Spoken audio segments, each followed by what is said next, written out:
जय Malhar news चॅनलच्या सर्व प्रेक्षकांना सपना चौधरीचा नमस्कार।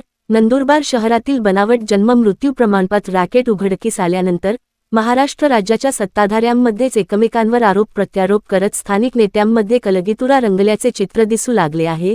तर प्रशासनाकडे भाजप नेत्यांवर अटकेच्या कारवाईची मागणी शिवसेना शिंदे गटाच्या लोकप्रतिनिधींनी केल्यामुळे राजकीय वातावरणात पूर्ण ऐन थंडीच्या दिवसामध्ये नंदुरबार शहराचे वातावरण चांगलेच तापल्याचे दिसू लागले आहे।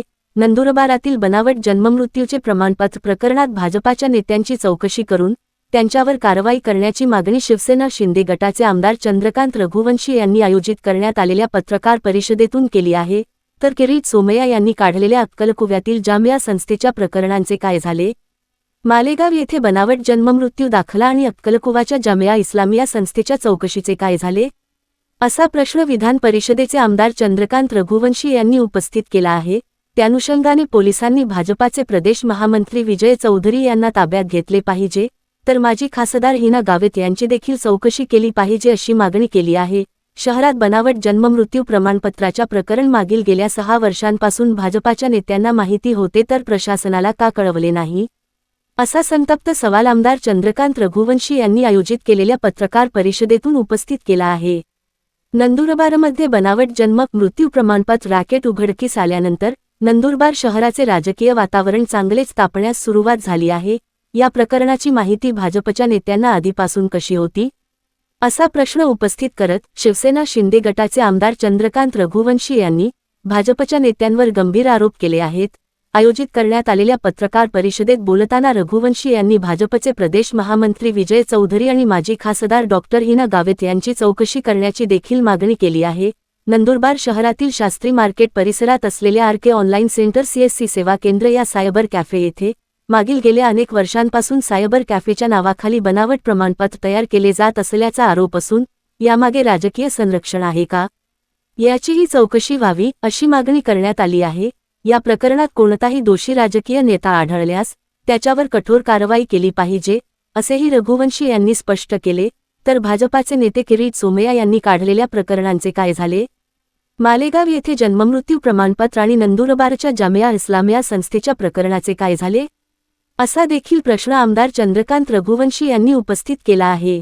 सपना चौधरी, जय मल्हार न्यूज, नंदुरबार। नंदुरबार शहरामध्ये आयके सायबर सेंटरमध्ये पोलिसांनी छापा टाकून त्या ठिकाणी रिजवान शेख नावाच्या गुन्हेगाराला अटक केली आहे। या सायबर सेलमध्ये बनावट जन्म दाखले, मृत्यूचे दाखले, आधार कार्ड, रेशन कार्ड बनवण्याचं हे केंद्र होतं। खरं तर याचं उपकेंद्र याआधी जामिया इस्लामिया या संस्थेमध्ये सुरू होतं। गेल्या कित्येक दिवसापासून देशद्रोही पाकिस्तानी, बांगलादेशी आणि देशातील वेगवेगळ्या प्रांतातील मुसलमान ज्यांचा नंदुरबार जिल्ह्याशी संबंध नाही अशा नागरिकांना या ठिकाणी दाखला देण्याचं हे काम सातत्याने गेल्या 7 वर्षापासून सुरू होतं।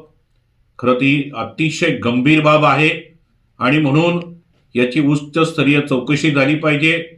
जामिया इस्लामिया या संस्थेचे प्रमुख जे आहेत मौलाना हुजेफा वस्तावणी याला देखील अटक केली पाहिजे आणि या सायबर केंद्रामार्फत आतापर्यंत पाकिस्तानी, बांगलादेशी, वेगवेगळ्या देशातील किती मुसलमानांना, देशद्रोही मुसलमानांना या ठिकाणी अशा प्रकारचे आधार कार्ड, रेशन कार्ड दिलेले आहे हे सुद्धा जनतेसमोर आलं पाहिजे।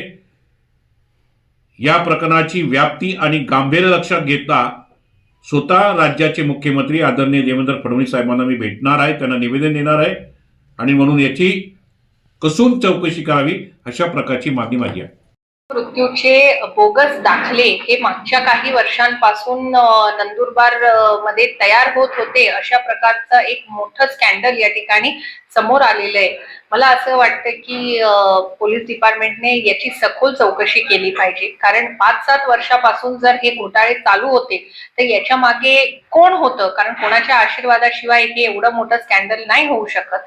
त्यामुळे मला असं वाटतं की जे मागच्या काळात सत्तेमध्ये नगरपालिकेमध्ये होते यांची देखील चौकशी झाली पाहिजे, जेणेकरून याच्यामध्ये कोणाचं इन्व्हॉल्वमेंट होतं हे सुद्धा समोर आलं पाहिजे आणि दोषींना शिक्षा मिळाली. त्या संदर्भात महामंत्री विजूभाऊ चौधरीने सुद्धा आरोप केलेले आहेत की 7 वर्षापासून हे रॅकेट सुरू होतं.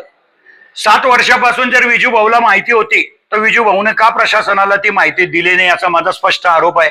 एकतर विजूभाऊंनाच पहिले पोलिसांनी ताब्यात घ्यावं आणि त्यांच्याही आणि हिनाताईचा बी जबाब नोंदवावा की याच्यामध्ये कोण सत्ताधारी इन्व्हॉल्व आहे. कोणी बी सत्ताधारी इन्व्हॉल्व असेल तर त्याला शिक्षा व्हायलाच पाहिजे या मताचा मी आहे. सत्ताधारी असो का विरोधी पक्षाचा असो, जे गैरकृत्य आहे ते गैरकृत्य आहे. ते कोणी केलं असेल तर त्याला पनिशमेंट व्हायलाच पाहिजे. बोललो जामियाचा जो बी तपास करतात आहे तेच सगळं विजूभाऊ बोलतो. तर विजूभाऊच्या अंडरमध्ये तपास सुरू आहे का तपास अधिकारी विजूभाऊला ब्रीफ करतो एसपीच्या बदले हे मला माहित नाही. आणि याची खरंच चौकशी एसपी साहेबांनी केली पाहिजे की एवढी इतब्बू माहिती खाजगी माणसांना कशी मिळते. किरीट सोमय्या आले तिथं, मग पुढे काय झालं. किरीट सोमय्या मालेगावला आले, काय झालं. 4 बी दाखले निघाले नाही मालेगावला. पण एकंदरीत हे जे बी प्रकार आहे फक्त केले ते मुसलमानांनीच केले असं नाहीये. एखाद्या माणसाने चूक केली याचा अर्थ ती एका जातीवरती नका घेऊन जाऊ. मग त्याच्यामध्ये कोणी बी असेल त्याच्या शासन व्हायलाच पाहिजे. शिपाई आहे आणि एक टेम्परवरी तात्पुरता लावलेला कोळी म्हणून आपल्याच तालुक्यातला अमळथ्याचा पोरगा आहे तो आहे. त्यांना दोघांना अटक केलेलीच आहे. एवढा भ्रष्टाचार झाला होता. डॉक्टर साहेबांनी काही केलं का. पश्चाताप केला नाही केला.